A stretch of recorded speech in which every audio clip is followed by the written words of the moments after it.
And we had another appointment for visiting. But it had just happened to someone else, to Talha Ahsan. His mother, Farida, sat down with me for a rare interview. She told me she was overjoyed for Gary and his family. But the contrast between the endings for these two families is raw and real. Where I witnessed tears of joy in Gary's mother, I witnessed tears of pain as I asked Farida about the last time she saw her son. He was always a strong boy. He never shows any. But at the last moment, he couldn't stop it. He's a human also. Then he's crying. At the last moment, he's telling his sister, "Oh, you, my sister, always loved me and you are always nice to me." And also he told Hamza so many things, be careful. And then he had his brother, his father, me. And he was telling Father, pray for me. Human rights organisations like the IHRC, while welcoming the halt to Gary McKinnon's extradition, have slammed what they call the double standards and hypocrisy of the government. They say the evidence is clear.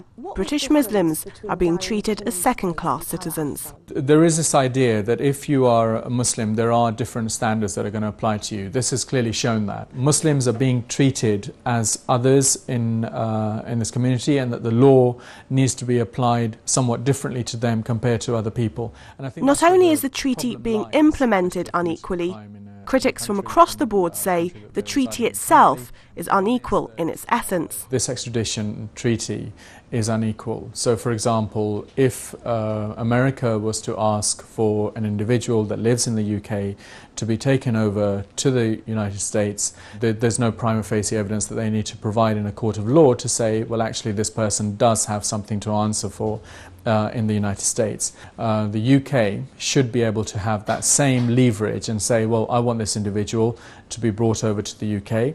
The UK does not have that same leverage. These bags are all that remains of Talha in Britain. They are unopened. His brother Hamza says it's too painful a task for the family to face. This is all we've got left of Talha, actually, in this country. His prison cell was cleared as early as the 1st of October, so many days before the final verdict of the trial. His whole contents was cleared. Talha, you know, he wrote in prison, so it's all the drafts of his writing, it's his legal papers, it's all the letters people sent to him, and he received hundreds of letters of support. I think it's still that support continues now that Talha is in America. His family takes strength from that, but their hope for British justice has turned into a horrific ordeal. It's been a very painful nightmare. The psychological ordeal of it is the uncertainty. We haven't heard a word from him. Talha used to call home every single day. He used to call his mother, used to call me. We haven't had a phone call, we haven't had a letter, we have no idea when that would be. It's been weeks. For the families of Talha and Baba, it could be many more years of uncertainty and waiting. In America, they could face solitary confinement, plea bargaining, even the death penalty. It seems, in this case at least, British justice did not extend to all its citizens. Nargis Mawalari for Reporters File.